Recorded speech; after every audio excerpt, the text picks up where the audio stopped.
Hello student, আমি এবার চলে এসেছি তোমাদের অঙ্কের ক্লাস নিয়ে। আমরা পশ্চিমবঙ্গ মধ্য শিক্ষা পর্ষদ টেস্ট পেপারের 395 এবং 396 নম্বর পেজের তেঁতুলবাড়ি জিতেন্দ্র নারায়ণ বিদ্যা মন্দিরের পেজটি করছিলাম। আজকে আমরা সেই পেজেরই 396 নম্বর পেজের 4 দাগের 2 নম্বর প্রশ্নের মানের সবকটি অঙ্ক করব। তা প্রথম অঙ্কটা দেখো। প্রথম অঙ্কটা হচ্ছে বার্ষিক শতকরা কত হার সরল সুদে কোনো টাকার 10 বছরের সুদ সবৃদ্ধি মূলের 2/5 হবে। তাহলে এখানে দেখো যে সুদটা কি হবে, সবৃদ্ধি মূলের 2/5 হবে। এখানে খেয়াল রাখতে হবে, এটা কিন্তু আসলের 2/5 বলেনি, সবৃদ্ধি মূলের 2/5 বলছে। তাহলে প্রথমেই আমরা ধরে নেব, ধরি সবৃদ্ধি মূল সমান সমান x টাকা। অতএব সুদ কত হবে, সবৃদ্ধি মূলের 2/5, তাহলে 2x/5 টাকা। কারণ x কে 2/5 দিয়ে গুণ করলে 2x/5 হয়। অতএব আসল কত হবে, আসল হবে সবৃদ্ধি মূল থেকে সুদ বাদ দিলেই আসল হয়। তাহলে x - 2x/5, এটাকে বিয়োগ করে দাও, 5 লসাগু, তাহলে 5x - 2x = 3x/5 টাকা। এবার আমাদের যে ফর্মুলা আছে, এবার I = PTR/100। I কত, I মানে হচ্ছে সুদ কত বেরিয়েছে, 2x/5 বসিয়ে দাও। P মানে কত, 3x/5। T মানে কত, 10 বছর বলেছে, তাহলে T মানে হচ্ছে 10, আর R হচ্ছে কত, R হচ্ছে সুদের হার বের করতে হবে, তাহলে R রইল /100। 5 দিয়ে এটাকে কেটে দাও, 2 হলো। তাহলে পরের লাইন দাঁড়ালো 2x/5, ওখানে হয়ে গেল 6xR/100। দেখো x দুদিক থেকে বাদ হয়ে গেল। এখানে যখন আমরা সবৃদ্ধি মূল x টাকা ধরেছিলাম, x টাকা মানে এটা x টা হচ্ছে নট ইকুয়াল টু 0, যেহেতু একটা কোনো মূল্য ধরেছিলাম, তাহলে 0 টাকা বাদে বাকি যে কোনো টাকা। তাহলে সেই জন্য আমরা 0 যদি x হতো তাহলে এইভাবে কাটতে পারতাম না, যেহেতু x হচ্ছে নট ইকুয়াল টু 0, সেই জন্য x আমরা কেটে দিতে পারলাম। এবার আমরা ক্রস গুণ করব, এইদিকে নিয়ে আসো, এটা হয়ে গেল হচ্ছে, দেখো 5 দিয়ে 100 কে কেটে গেল, ভাগ হয়ে গেল, তাহলে এটা হলো 20। এবার তুমি ক্রস গুণ করো, 6R সমান সমান 2 × 2, তাহলে R = হচ্ছে 20 × 2/6, 2 দিয়ে কাটো, এটা হয়ে গেল 3, তাহলে হয়ে গেল 20/3, তাহলে 6/2/3%। এটাই হচ্ছে আমাদের অ্যান্সার, অর্থাৎ সুদের পার্সেন্ট হচ্ছে 6/2/3%। এরপরে আমরা পরের অঙ্কে চলে আসছি। পরের অঙ্ক বলছে চক্রবৃদ্ধি সুদের হারে কোনো আসল n বছরে দ্বিগুণ হলে কত বছরে তা 4 গুণ হবে। তাহলে এখানে ধরে নিই আসল সমান সমান p টাকা, সুদের হার R%। এবার বলছে যে কোনো আসল n বছরে দ্বিগুণ হবে, অতএব সমূল চক্রবৃদ্ধিটা দ্বিগুণ হয়ে যাবে, মানে আসল যেটা সেটা হচ্ছে সুদ আসল মিলিয়ে যেটা হবে সেটা ডবল হয়ে যাবে। তাহলে সেটাই হচ্ছে আমাদের সবৃদ্ধি মূল। অতএব n বছরের সবৃদ্ধি মূল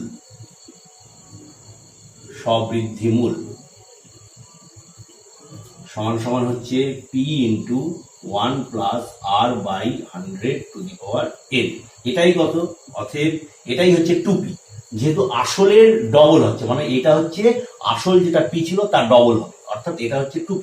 অতএব p × 1 + R/100⁴ সমান সমান p। দেখো দুদিক থেকে p কেটে গেল, তাহলে হয়ে গেল 1 + R/100 সমান সমান, এটা হচ্ছে 2p হয়ে গেল। তাহলে 2 টু দি পাওয়ার, এর পাওয়ারে ছিল n, তাহলে যখনই এর পাওয়ার থেকে এর পাওয়ারে নিয়ে যাচ্ছি তখন এটা হয়ে যাবে 1/n। তাহলে 2 to the power 1/n, 1 + r/100 সমান সমান 2 টু দি পাওয়ার 1/n, এটাকে আমরা 1 নম্বর নাম। এবার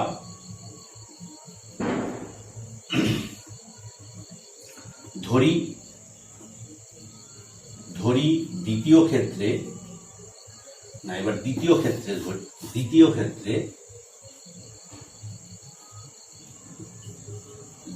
ক্ষেত্রে সময় সমান সমান t বছর। আর এখানে কি হবে, দ্বিতীয় ক্ষেত্রে t বছরে কি হবে, আসলটা হয়ে যাবে হচ্ছে সুদের মূলে, মানে সবৃদ্ধি মূল অনুযায়ী। আর আসলটা সবৃদ্ধি মূলে যখন হবে তখন সেটা 4 গুণ হয়ে যাবে, সেটাই বলেছে। সেখানে সময় বের করতে হবে। তাহলে দ্বিতীয় ক্ষেত্রে সময় ধরে নিলাম t বছর, অতএব t বছরের সবৃদ্ধি মূল সমান সমান কি হবে, আসল হচ্ছে p টাকা 1 plus r/100 to the power t, সময়টা হচ্ছে t বছরে। এবার এটাই হয়ে যাবে কত, 4 গুণ, মানে আসলের 4 গুণ, অর্থাৎ 4p।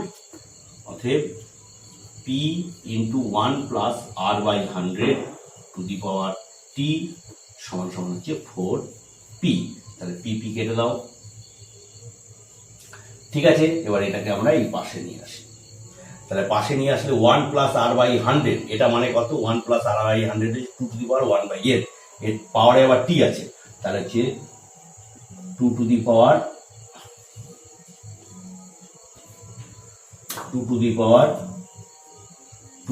কত আছে, 1/n,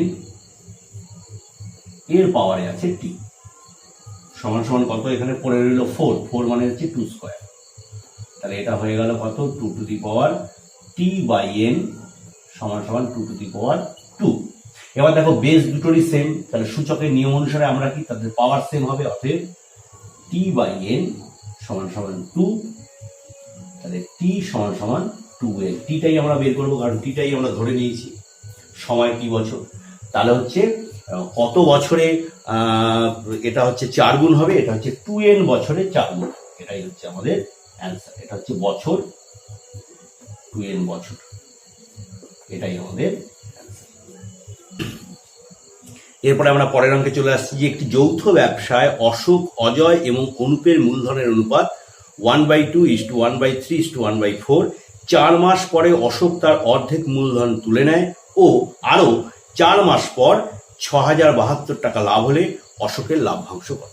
তাহলে এখানে দেখতে হবে যে প্রথমে 4 মাস সবাই এই মূলধনে ব্যবসা করেছে, 4 মাস পরে অশোক তার ব্যবসার মূলধনের অর্ধেক তুলে নিয়েছে এবং আরো 4 মাস পরে যে লাভ হয়েছে সেই লাভ থেকে প্রত্যেকের টাকা ভাগ হয়েছে, অর্থাৎ পুরো ব্যবসাটা হচ্ছে 4 মাস আর 4 মাস 8 মাসের ব্যবসা।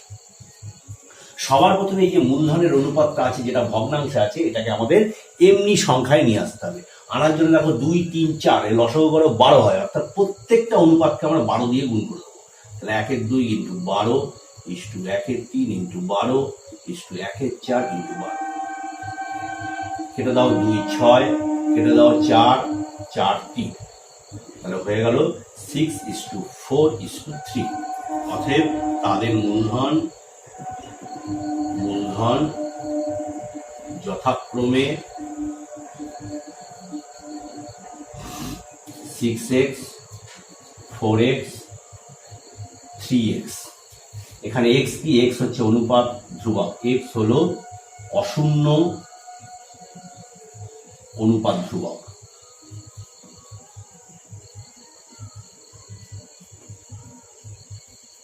এবার কি, এবার অশোকের টাকা কি করেছে, প্রথম 4 মাস কেটেছে এই টাকাটা, তারপরে 4 মাস পরে অর্ধেক তুলে নিয়েছে। আর এই অশোকের পরে আছে হচ্ছে অজয় এবং অনুপ, এদের টাকা আর এর তোলে ঠলে নিয়ে এদের টাকা 8 মাস ধরেই ছিল। অতএব এবার আমরা করবো, অতএব মাস হিসাবে তাদের মূলধনের অনুপাত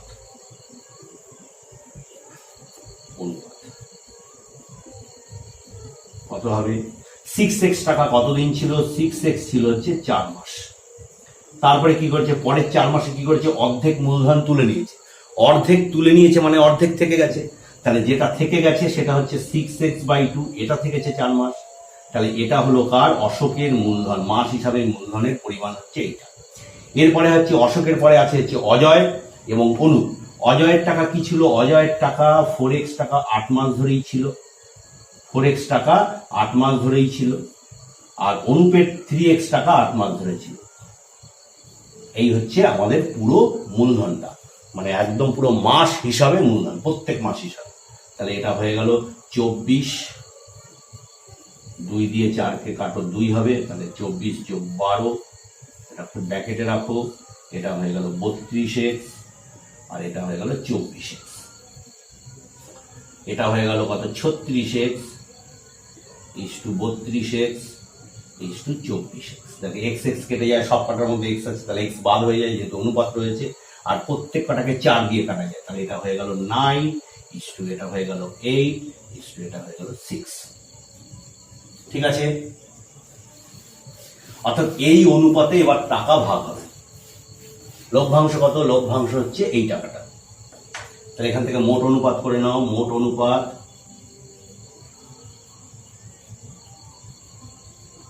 হচ্ছে 9 যোগ 8 যোগ 6, তাহলে হয়ে গেল 17, 23। অতএব অশোকের মূলধন, অশোক তো অশোকের মূলধন, অশোকের হচ্ছে লভ্যাংশ, এবার ভাগ হবে লভ্যাংশ 6072 ইন্টু 23 হচ্ছে ভাগ, আর অশোকের অনুপাত হচ্ছে 9। তাহলে 23 দিয়ে এটাকে ভাগ করে দাও, 23 দিয়ে ভাগ করলে কত হবে? 46, 1 4 7, 1 4 7, এটা হয়ে যাবে 6 বারে, 6 বারে 6 দুগুণে 12, 3 6 18, তাহলে 138।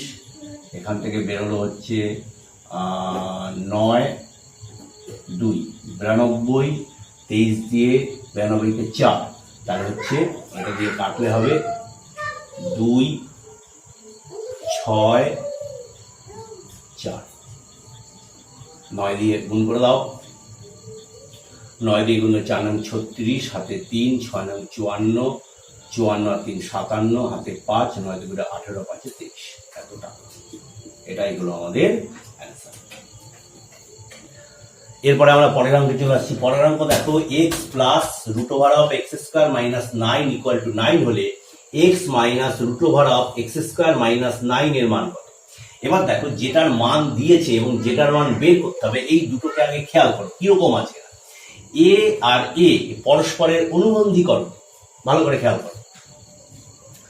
এবার অনুবন্ধীকরণী যেহেতু, তাহলে কি করব? এই দুটোকে আমরা গুণ করে দেবো, তাহলেই আমাদের অঙ্ক অনেক সহজ হয়ে যাবে। যেহেতু এরা অনুবন্ধীকরণী তাই এটা করতে পারবো, অন্য কিছু হলে কিন্তু হতো না। তাহলে অনুবন্ধীকরণীর জন্য এটাকে আমরা গুণ করে দেবো। তাহলে অতএব X plus root over of X square minus 9 এর সাথে এই অনুবন্ধীকরণী যেটা যার মান বের করতে বলেছে সেটাকে আমরা গুণ করে দেবো। এবার গুণটা করো। গুণটা কি হবে? A square minus B square এর ফর্মুলা হবে, এখানে এ হচ্ছে এক্স আর বি হচ্ছে root over of X square minus 9, তাহলে হয়ে যাবে X square minus root over of X square minus 9 তার স্কোয়ার। গুণফলটা হয়ে গেল। এবার এটা সমান সমান কত আছে? 9 দেওয়া আছে, 9 বসিয়ে দাও। X minus X square minus 9 equal two, এবার এই দুটোকে ক্যালকুলেশন করো, এক্স স্কোয়ার মাইনাস, এটা স্কোয়ার করলে রুটটা উঠে যাবে, তাহলে হবে এক্স স্কোয়ার মাইনাস 9। পরের লাইনটা 9 into X minus root over of X square minus 9 equal to X square minus X square plus minus আর মাইনাস প্লাস 9। এবার দেখো এই দুটো বাদ হয়ে বিয়োগ হয়ে যাচ্ছে, তাহলে হয়ে গেল। তাহলে আমার কি হয়েছে? X minus root over of X square minus 9 equal to, এখানে 9 বেঁচে রইল আর এই 9টা এর সাথে ভাগ হয়ে গেল, 9 9 কেটে গেল, সমান সমান 1। তাহলে যেটার মান বের করতে X minus root over of X square minus 9, X minus root over of X square minus 9 সমান সমান 1। এটাই হলো আমাদের এই অঙ্কের অ্যান্সার। এরপরে আমাদের পরের অঙ্ক দেখো, একটা ভেদের অঙ্ক আছে। এ ভ্যারিজাস 1/c এবং সি ভ্যারিজাস 1/b হলে এ ও বি এর মধ্যে ভেদ সম্পর্ক লেখো।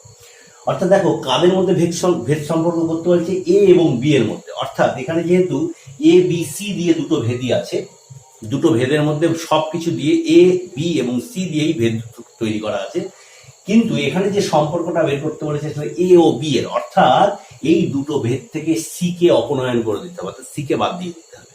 তাহলে সেটাই আমরা করবো, সবার আগে সি কে আমরা এখান থেকে বাদ দেবো। তাহলে এটাকে ভেঙে নিলাম, a equal to k1 by C. তাহলে এখান থেকে সি এর মান বের করবো আমরা, তাহলে ক্রস গুণ যদি আমরা করি তাহলে সি এখানে নিলাম, এ এখানে নিলাম, তাহলে হয়ে গেল C equal to k1 by A. ঠিক আছে, 1 নম্বর এটা। এবং এটাকে যদি আমরা ভাঙি তাহলে C equal to k2 by B, তাহলে সি এর মান কত হলো, k2 বাই বি হলো, এটা হচ্ছে 2 নম্বর। তাহলে 1 আর 2 থেকে কি পাই, 1 এবং 2 থেকে পাই কি পাই, দুটোর জায়গায় আমরা সি এর মান বের করেছি, তাহলে এটা সমান সমান এটা, তাহলে হয়ে গেল k1 বাই এ সমান সমান k2 বাই বি। এটাকে আমরা উল্টে দিই, তাহলে হয়ে গেল a by k1 b by k2।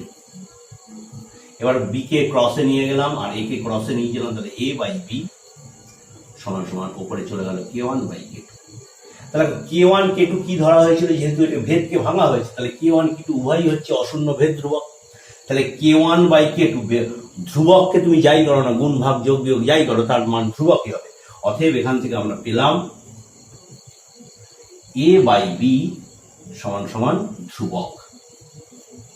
দুটো রাশির ভাগফল যদি ধ্রুবক হয়, সেই রাশি দুটো কি থাকে, সেই রাশি দুটো সরল ভেদে থাকে। তাহলে এ এবং বি এর মধ্যে সম্পর্ক হচ্ছে এইটা, এ ভ্যারিজাস বি, এটাই হচ্ছে আমাদের অ্যান্সার। এরপরে আমরা পরের অঙ্কে চলে আসছি। পরের অঙ্ক দেখো, এবিসিডি একটা বৃত্তস্থ চতুর্ভুজ এবং ও হচ্ছে বৃত্তটার কেন্দ্র। তাহলে সিওডি যদি 100 ডিগ্রি হয় এবং হচ্ছে বিএসি যদি 30 ডিগ্রি হয়, তাহলে বিসিডি এর মানে কত। এখানে দেখো এই যে ডিসি যে বৃত্তচাপ, এই যে ডিসি যে বৃত্তচাপ ডি থেকে সি, এই বৃত্তচাপের উপরে দুটো কোণ আছে, একটা হচ্ছে এই কোণটা, এটা কেন্দ্রস্থ কোণ এই বৃত্তচাপের উপরে, আর একটা কোণ আছে হচ্ছে এই বৃত্তচাপের উপরে এই কোণটা, ডি এ সি কোণ। তাহলে ডি ও সি একটা হচ্ছে কেন্দ্রস্থ কোণ আর ডি এ সি এটা হচ্ছে বৃত্তস্থ কোণ। তাহলে আমরা করবো হচ্ছে এটা কত নম্বর অঙ্ক, এটা হচ্ছে 6 নম্বর অঙ্ক। তাহলে কি করব, এখানে করব ডিসি চাপের উপরে, ডিসি চাপের উপর কেন্দ্রস্থ কোণ হচ্ছে সিওডি এবং বৃত্তস্থ কোণ ডিএসি। অতএব কি আমরা কি জানি, যে কেন্দ্রস্থ কোণ পরিধিস্থ কোণের দ্বিগুণ, তাই তো। তাহলে কি করব, এই কথা লিখতে হবে। আবার আমরা জানি, এবং কেন্দ্রস্থ কোণ বৃত্তস্থ কোণের বা পরিধিস্থ কোণের দ্বিগুণ, বৃত্তস্থ কোণের দ্বিগুণ। ঠিক আছে, তার মানে বৃত্তস্থ কোণ কেন্দ্রস্থ কোণের অর্ধেক, উল্টো কথা বললে। অতএব বৃত্তস্থ কোণ হচ্ছে ডিএসি সমান সমান হাফ ইন্টু কেন্দ্রস্থ কোণ ডি সিওডি ভাবে আছে বইতে সিওডি। অর্থাৎ যদি কেন্দ্রস্থ কোণ পরিধিস্থ কোণের দ্বিগুণ হয়, তাহলে পরিধিস্থ কোণ কেন্দ্রস্থ কোণের অর্ধেক হবে, উল্টো ভাবে বললে। তাহলে সেটাই আমরা করেছি। সিওডি কত দেওয়া আছে, 100 দেওয়া আছে, 50 বেরিয়ে গেল। এবার টোটাল বিএডি, অতএব কোণ বিএডির মধ্যে কে কে আছে, ডিএসি যোগ বিএসি। তাহলে ডিএসি কত বেরোলো, 50 বেরোলো। আর হচ্ছে বিএসি এটা 30 ডিগ্রি দেওয়াই আছে, যোগ করে দাও 30 ডিগ্রি, তাহলে হয়ে গেল হচ্ছে 80 ডিগ্রি। অর্থাৎ এই বিএডি বেরিয়ে গেল 80 ডিগ্রি। এবার দেখো বিএডি এর সাথে বিসিডি এটা হচ্ছে বিপরীত কোণ। তাহলে বৃত্তস্থ চতুর্ভুজের ক্ষেত্রে বিপরীত কোণ পরস্পরের সম্পূরক। তাহলে অতএব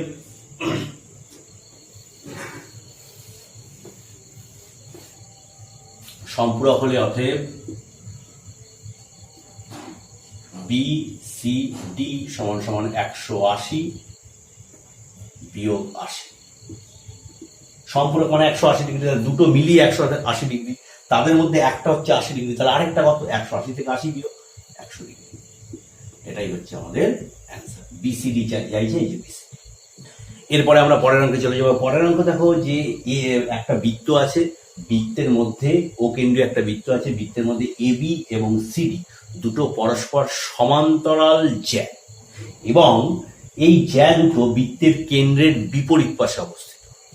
আর এবির দৈর্ঘ্য হচ্ছে 10 সেন্টিমিটার, সিডির দৈর্ঘ্য হচ্ছে 24 সেন্টিমিটার, এবং এই যে দুটো জ্যা তাদের মধ্যে দূরত্ব, যেহেতু তারা সমান্তরাল তাহলে লম্ব দূরত্বই হবে, তাহলে এই দূরত্বটা হচ্ছে 17 সেন্টিমিটার। তাহলে ওবি ইকুয়াল টু ওডি সমান সমান কত? ওবি ইকুয়াল টু ওডি মানে এভাবে দেয়নি, প্রশ্নটা বলেছে যে বৃত্তের ব্যাসার্ধ কত। ব্যাসার্ধ এটাই, ওবি ব্যাসার্ধ আবার ওডিও ব্যাসার্ধ, সেই জন্য আমি এটা লিখেছি। তাহলে এবার দেখো এখানে আমরা ধরি ও এফ সমান সমান এক্স সেন্টিমিটার, অর্থাৎ ও থেকে এফ পর্যন্ত এক্স ধরে নিলাম, আর ই থেকে এফ পর্যন্ত হচ্ছে 17, অতএব ও এফ সমান সমান 17 মাইনাস এক্স সেন্টিমিটার। এবার দেখো যেহেতু এটা সমান্তরাল জ্যা, বৃত্তের কেন্দ্রের বিপরীত পাশে অবস্থিত, সেই জন্যে এই যে দূরত্বের যে রেখাটা, সেই রেখাটা কি হবে? দুটো জ্যাকেই লম্বভাবে সমদ্বিখণ্ডিত করবে। অর্থাৎ এবি এখানে 17 দেওয়া আছে, অতএব কি হয়ে যাবে? ইএফ ইবি হয়ে যাবে হচ্ছে এবি হচ্ছে 10 দেওয়া আছে, তাহলে ইবি হয়ে যাবে হচ্ছে 10/2 সমান সমান 5 সেন্টিমিটার। একই রকম ভাবে এফডি, আবার এফডিও কি হবে? এফডি হচ্ছে অর্ধেক হয়ে যাবে, 24-এর অর্ধেক, তাহলে 24/2 12 সেন্টিমিটার। এবার প্রথম ত্রিভুজ ও ই বি থেকে পাই, এটা হচ্ছে সমকোণী ত্রিভুজ, এটা হচ্ছে অতিভুজ। যেহেতু এটা সমকোণ, লম্বভাবে ছেদ করে, যেটা সমকোণ তাহলে এটা অতিভুজ। তাহলে পেয়ে গেলাম হচ্ছে ওবি স্কোয়ার সমান সমান ওই স্কোয়ার প্লাস হচ্ছে ইবি স্কোয়ার। দেখো ওই কত? ওই হচ্ছে এক্স ধরেছি, তাহলে এক্স স্কোয়ার, আর ইবি কত? ইবি আমরা পেয়ে গেছি হচ্ছে 5, তাহলে 5 স্কোয়ার। তাহলে এটা একটা সমীকরণ হলো। ওবি স্কোয়ার সমান সমান এটা হলো। আবার ত্রিভুজ ও এফ ডি থেকে পাই, এটাও একটা সমকোণী ত্রিভুজ, কারণ এটা সমকোণ এবং এটা হচ্ছে অতিভুজ। তাহলে এখান থেকে পাই ও ডি স্কোয়ার সমান সমান O F square plus F D square. তাহলে এটা পাই ও এফ কত? ও এফ আমরা এখানে ধরে নিচ্ছি হয়েছে হচ্ছে 17 মাইনাস এক্স, তাহলে 17 মাইনাস এক্স তার স্কোয়ার প্লাস এফডি কত? এফডি আমাদের এখানে বের করা আছে, এফডি হচ্ছে 12 সেন্টিমিটার, তাহলে 12 স্কোয়ার। এটা হচ্ছে 2 নম্বর। অতএব এবার 1 নম্বর এবং 2 নম্বরকে আমরা ব্যালেন্স করব, কারণ এখানে ওবি এবং ওডি দুটোই হচ্ছে বৃত্তের ব্যাসার্ধ, একই বৃত্তের ব্যাসার্ধ সমান হয়।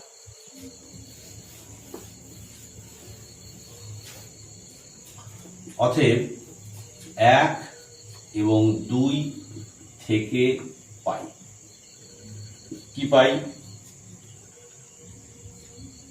এটা হচ্ছে এক্স স্কোয়ার প্লাস 5 স্কোয়ার ছিল, এক্স স্কোয়ার প্লাস 5 স্কোয়ার ছিল, আর এটা হয়ে গেল 17 minus x, 17 minus X square plus হচ্ছে 12 স্কোয়ার। তাহলে উভয় দিকে ভেঙে দাও, তাহলে এক্স স্কোয়ার প্লাস 25, এবার এটাকে ভাঙো, 17 17 289 বিয়োগ হচ্ছে 17 দুগুণে 34 x plus x square plus 144। দেখো এক্স স্কোয়ার, এই এক্স স্কোয়ার দুদিক থেকে বিয়োগ হয়ে গেল, বাদ হয়ে গেল। তাহলে আমার কি হলো? 34 এক্সটাকে এইদিকে নিয়ে আসলাম, তাহলে এটা হয়ে গেল প্লাস, আর এই সংখ্যাগুলো ওইদিকে সব চলে যাবে, 289 প্লাস 144 বিয়োগ 25।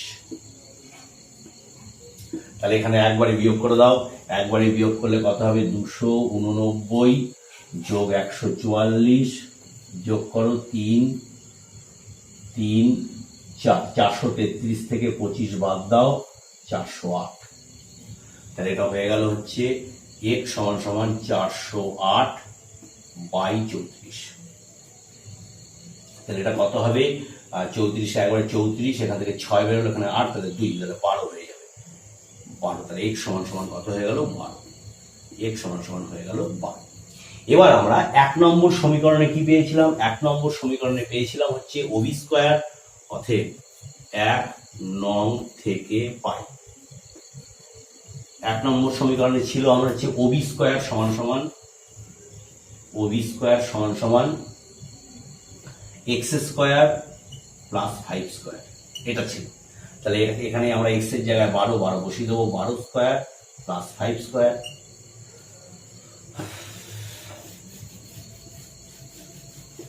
তাহলে এখানে আমাদের হবে অতএব OB স্কয়ার সমান সমান 144 যোগ 25, তাহলে OB স্কয়ার সমান সমান 169, তাহলে OB স্কয়ার সমান সমান 13 স্কয়ার, অতএব OB সমান সমান 13। OB মানে হচ্ছে বৃত্তের ব্যাসার্ধ, তাহলে এটাই হচ্ছে আমাদের 1 সেন্টিমিটার, এটাই হচ্ছে আমাদের অ্যান্সার। এরপরে আমরা পরের অঙ্কে চলে যাচ্ছি। পরের অঙ্ক দেখো যে OA এবং OB এই দুটো কোন একটা বৃত্তের ব্যাসার্ধ, সেই বৃত্তের ব্যাসার্ধের এই OA এবং OB এর মধ্যবর্তী কোণ হচ্ছে 130 ডিগ্রি, এবং এ বিন্দু এবং বি বিন্দুতে যে স্পর্শক বৃত্তের সেটা পি বিন্দুতে ছেদ করেছে গিয়ে। তাহলে এপিবি এবং এপিও এই দুটো কোণের মান এখানে আমাদের বের করতে হবে। এখানে যেহেতু OA এবং OB এই দুটো ব্যাসার্ধের মধ্যবর্তী কোণ 130 ডিগ্রি, তার মানে হচ্ছে AOB অর্থাৎ এই টোটাল কোণটা এটা হচ্ছে 130 ডিগ্রি, সেটাই আমি লিখেছি। তাহলে এখান থেকে আমরা কি করতে পারি? এখান থেকে আমরা যেটা করতে পারি সেটা হচ্ছে, এটা দেখো এই যে স্পর্শক বৃত্তের এই যে কেন্দ্রগামী যে ব্যাসার্ধ তার উপরে লম্ব হয়, অর্থাৎ এটা 90 ডিগ্রি হয়। ঠিক আছে? তাহলে অতএব এখানে OA লম্ব AP এবং OB লম্ব BP, অতএব OAP সমান সমান 90 ডিগ্রি এবং OBP সমান সমান 90 ডিগ্রি। তাহলে দেখো এটা 90 ডিগ্রি, এটা 90 ডিগ্রি, এটা 130 ডিগ্রি, তাহলে এই কোণটা বেছে রইল। এটা একটা চতুর্ভুজ, তাহলে চতুর্ভুজের 4টে কোণের সমষ্টি 360 ডিগ্রি, তাহলে আমাদের পেয়ে যাবি অতএব কোণ APB সমান সমান 360 থেকে এই 3টে কোণের যোগফলকে বিয়োগ 130 ডিগ্রি যোগ 90 ডিগ্রি যোগ 90 ডিগ্রি, তাহলে হয়ে গেল কত? 360, এটা হলো, আর যোগ করে 180, 210, মানে 310 ডিগ্রি হলো 50 ডিগ্রি।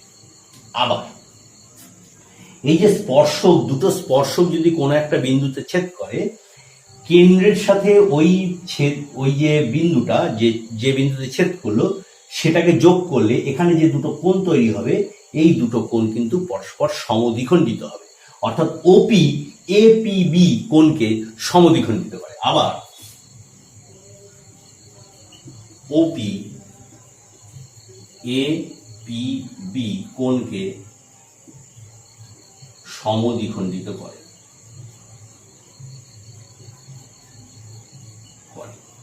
তাহলে কি হবে? অতএব কি বের করতে? APO কি হবে? এই যে APB যেটা বেরিয়েছে তাকে 2 দিয়ে ভাগ করে, যেহেতু সমদ্বিখণ্ডিত 25 ডিগ্রি। তাহলে আমাদের অ্যান্সার হচ্ছে এটা একটা অ্যান্সার আর এটা একটা অ্যান্সার। এরপরে আমরা পরের অঙ্কে চলে আসছি। পরের অঙ্কে কি বলছি যে ABCD একটা ট্র্যাপিজিয়াম, সেই ট্র্যাপিজিয়ামের AD মানে BC সমান্তরাল AD, অর্থাৎ BC সমান্তরাল AD। ট্র্যাপিজিয়ামের তোমরা জানো বিপরীত একটি বাহু, মানে বিপরীত বাহুদ্বয়, সব বাহু নয়, বিপরীত এক জোড়া বাহু, শুধু বিপরীত এক জোড়া বাহু সমান্তরাল হয়, আর অন্য যে দুটো বাহু আছে এরা কিন্তু সমান্তরাল হয়। সামান্তরিকের ক্ষেত্রে বিপরীত বাহু পরস্পর সমান, অর্থাৎ দুজোড়া বিপরীত বাহু পরস্পর সমান্তরাল হয়, কিন্তু ট্র্যাপিজিয়ামের ক্ষেত্রে এক জোড়া বিপরীত বাহু সমান্তরাল হয়। তাই এখানে বিসি সমান্তরাল, অর্থাৎ বিসির সাথে এডি সমান্তরাল, এবং এই কর্ণদ্বয়, এই ট্র্যাপিজিয়ামের কর্ণদ্বয় পরস্পরকে এমনভাবে ছেদ করেছে ও বিন্দুতে যাতে AO বাই OC সমান সমান ডিও বাই ওবি সমান সমান হাফ হয়, এবং এডি বাহুর দৈর্ঘ্য হচ্ছে 4 সেন্টিমিটার। তাহলে বিসি সমান সমান কত, অর্থাৎ বিসি বাহুর দৈর্ঘ্য কত এখানে বের করতে হবে। এখানে দেখো দুটো ত্রিভুজ হয়েছে, একটা ত্রিভুজ একটা ত্রিভুজ। তাহলে এই দুটো ত্রিভুজকে নিয়ে আমরা আলোচনা করব। ত্রিভুজ এ ও ডি এবং ত্রিভুজ বি ও সি এর। দেখো এডি সমান্তরাল বিসি এবং বিডি এর ভেদক বা ছেদক, তাহলে এই কোণটা এবং এই কোণটা পরস্পর একান্তর কোণ হবে। এর এ ডি ও সমান সমান একান্তর, কথাটা লিখে নিতে হবে যে এডি সমান্তরাল বিসি এবং বিডি ছেদক, তাহলে এটা একান্তর ও বিসি। এবং আবার দেখো এডি সমান্তরাল বিসি এবং এসি ছেদক, তাহলে এই কোণটা এবং এই কোণটা একান্তর হবে। ওটা হচ্ছে ডি এ ও সমান সমান একান্তর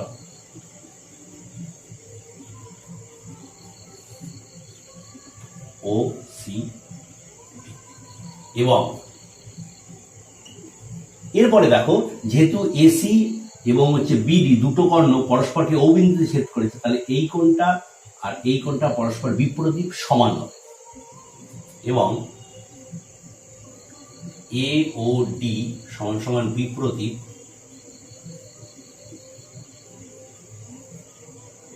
বি ও সি। তাহলে দেখো দুটো ত্রিভুজের তিনটে কোণকে যদি আমরা সমান দেখিয়ে দিতে পারি, তাহলে সেই দুটো ত্রিভুজ হয়ে যাবে সদৃশকোণী ত্রিভুজ। অতএব ত্রিভুজ এ ও ডি এবং ত্রিভুজ বি ও সি সদৃশকোণী। সদৃশকোণী যদি হয়ে যায়, তাহলে দুটো ত্রিভুজের সদৃশ বাহুগুলোর অনুপাত সমান হবে। অতএব A O by O C, AD by BC সমান সমান এ ও বাই ও সি সমান সমান ডিও বাই ওবি। এবার দেখো এই যে মানটা AO by O C by DO by O C, এটা সমান সমান হাফ, তাহলে এটাও সমান সমান হাফ হবে, তাই তো? কারণ এইটুকুর মানে হচ্ছে হাফ ছিল, এবং এই তিনটে সদৃশ বাহুর অনুপাত সমান হবে। তাহলে এইটুকু যেহেতু হাফ হবে, তাহলে ইজুগাল যদি আমি হাফ লিখতে পারি, অতএব কি হয়ে গেল এডি বাই বিসি সমান সমান হাফ, এটা লিখতে পারি। এবার দেখো এডি সমান সমান কত দেওয়া আছে, এডি সমান সমান দেওয়া আছে হচ্ছে 4, তাহলে 4 বাই বিসি সমান সমান হাফ। এবার এটাকে যদি আমি পাশে নিয়ে নিই, তাহলে দেখো ক্রস গুণ করো, বা বিসি সমান সমান 4 দুগুণে 8, এটাই হলো আমাদের বিসি আমাদের। এরপরে আমরা পরের অঙ্কে চলে আসছি। পরের অঙ্কে কি বলেছে, এটা একটা শঙ্কুর লম্ববৃত্তাকার শঙ্কুর পরিধি এটা এবং উচ্চতা 20 সেন্টিমিটার। এটা লম্ববৃত্তাকার শঙ্কুর পরিধি, এটা মানে হচ্ছে শঙ্কুর যে বৃত্তাকার ভূমি আছে সেই বৃত্তাকার ভূমির পরিধি হচ্ছে 660 বাই 7। ঠিক আছে, তাহলে শঙ্কুর বৃত্তাকার ভূমির ক্ষেত্রফল ভূমির পরিধির ফর্মুলা, অতএব শঙ্কুর পরিধি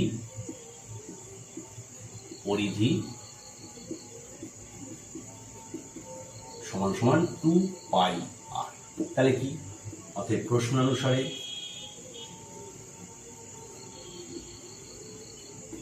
2 পাই আর সমান সমান 660 বাই 7, মান বসিয়ে দাও, 2 ইন্টু 22 7 ইন্টু আর সমান সমান 660 বাই 7।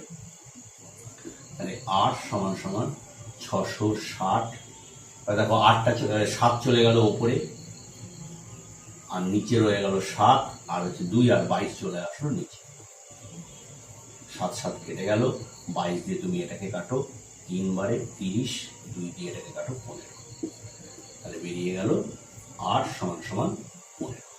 এবার শঙ্কুর উচ্চতা কত বলে দিয়েছে 20, আর আর বেরোলো কত 15, অর্থাৎ বিসি বেরোলো 15। তাহলে এবি হচ্ছে আমার 20 দেওয়া ছিল, বিসি হচ্ছে 15 আমি বের করলাম, এসি বের করতে হবে অর্থাৎ তির্যক উচ্চতা বের করতে হবে। যেহেতু এটা একটা ত্রিভুজ, এটা হচ্ছে সমকোণ, একটা সমকোণী ত্রিভুজ, তাহলে এটা হবে কি অতিভুজ।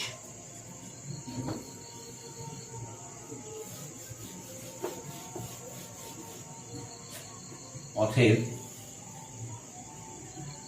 এবিসি সমকোণী থেকে পাই কি এসি স্কয়ার সমান সমান AB square plus BC square. তাহলে এবি স্কয়ার কত? এবি স্কয়ার হচ্ছে 20 স্কয়ার, বিসি স্কয়ার কত 15 স্কয়ার। করো 400 যোগ 225 হয়ে গেল 625, 625কে করো হচ্ছে 25 স্কয়ার। তাহলে এসি স্কয়ার সমান সমান বেরোলো 25 স্কয়ার, অতএব এসি সমান সমান 25। এটাই হচ্ছে আমাদের তির্যক উচ্চতা অ্যান্সার।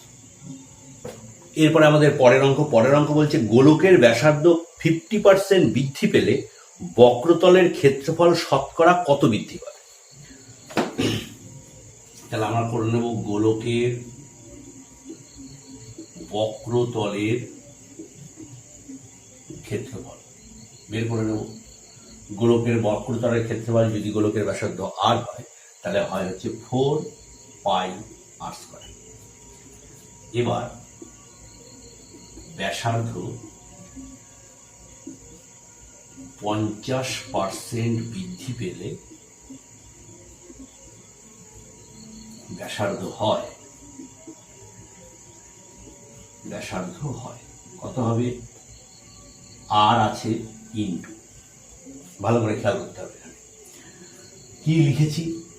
ব্যাসার্ধ 50% বৃদ্ধি পেলে নতুন ব্যাসার্ধ হয় কত হবে? 150/100। উপরে কিন্তু 50 হবে না, উপরে 50 করলে তোমাকে আরেকটা লাইন করতে হবে, এক্সট্রা করতে হবে। যেহেতু 50% বৃদ্ধি পেয়েছে মানে কি, মানে যদি 100 ধরি তাহলে 50 বেড়েছে, তাহলে হলো কত? হলো হচ্ছে 150%। অর্থাৎ এখানে নতুন ব্যাসার্ধ যেটা হলো সেটা 50% বৃদ্ধি হয়েছে, মানে 100 যদি আমি ব্যাসার্ধ ধরি 50% বৃদ্ধি পেয়েছে মানে হচ্ছে 50 আরো বেড়েছে, তাহলে 100 ছিল 50 বেড়েছে, হলো কত? 150। আমি কি লিখেছি? বৃদ্ধি পেলে ব্যাসার্ধ হয়, মানে ব্যাসার্ধ নতুন ব্যাসার্ধ হয়। ব্যাসার্ধ কত বাড়ে সেটা বের করছি না, কিন্তু নতুন ব্যাসার্ধ হয়। তাহলে 100 ছিল 50% বেড়েছে মানে 50 বেড়েছে, তাহলে 100 থেকে 50 বেড়েছে মানে 150 হয়েছে, সেই জন্য উপরে 150 হলো। আর যেহেতু পার্সেন্টেজ নিচে হলো 100, কাটাকাটি করো, এটা 50 দিয়ে কাটলে 3, এটা 2, তাহলে হয়ে গেল 3r/2। অতএব নতুন গোলকের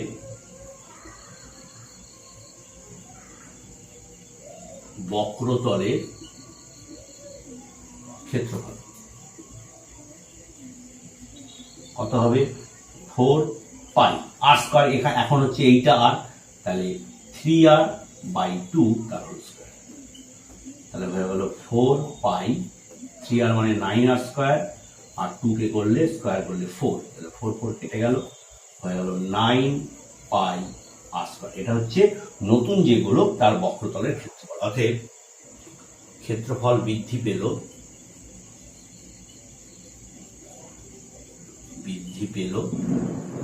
ছিল কত? 4 পাই r স্কয়ার, হয়ে গেছে কত? 9 পাই r স্কয়ার। তাহলে বৃদ্ধি পেল কত? 9 পাই r স্কয়ার মাইনাস 4 পাই r স্কয়ার, তাহলে হয়ে গেল 5 পাই r স্কয়ার। এবার এই যেটা বৃদ্ধি পেল সেটা শতকরা কত বৃদ্ধি পেল সেটা আমরা বের করব।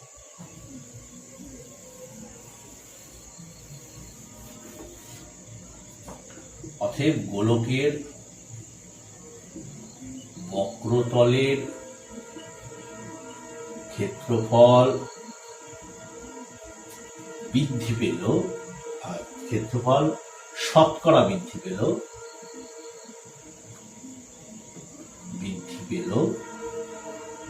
কি করে বের করতে হয়? যেটা বেড়েছে সেটা উপরে 5 পাই আর স্কোয়ার উপরে বাই, যত ছিল প্রথমে সেটা নিচে 4 পাই আর স্কোয়ার ইন্টু 100%।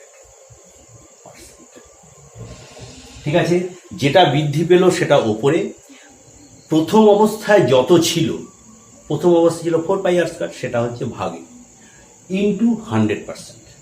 কেটে দাও, পাই পাই কেটে দাও, আর স্কোয়ার কেটে দাও, 4 দিয়ে 100কে কাটো, এটা হয়ে যাবে 25।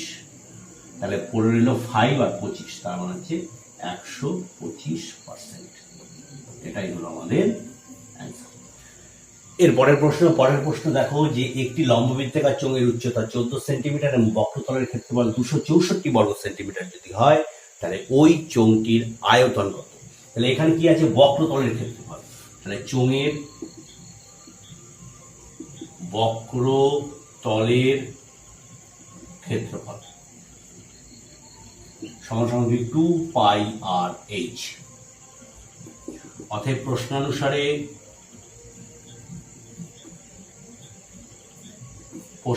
হচ্ছে 2 পাই আর এইচ সমান 264। বসিয়ে দাও মান, 2 ইন্টু 22 7 আর এইচ কত? 14।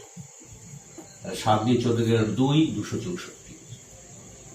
তাহলে আর সমান 264। এবার দেখো সবকটাই উপরে আছে, তাহলে সবকটাই ভাগ হয়ে গেল 2, 22, 2। এটা দিয়ে কেটে দাও, 22 দিয়ে এটাকে কাটলে একবার, আর এখানে 4 বের হয়, তাহলে 44, 2। তাহলে 2 দিয়ে 12কে কাটো 6, 2 দিয়ে 6কে কাটো 3। তাহলে হয়ে গেল আর সমান 3। এবার আমরা কি করব? যে চোঙের আয়তন বের করব। অতএব চোঙের চোঙের আয়তনের ফর্মুলা কি? পাই আর স্কোয়ার এইচ। বসিয়ে দাও মান, 22 7 আর স্কোয়ার মানে 3, তাহলে 3 স্কোয়ার, এইচ কত? 14। এটা হচ্ছে ঘন সেমি।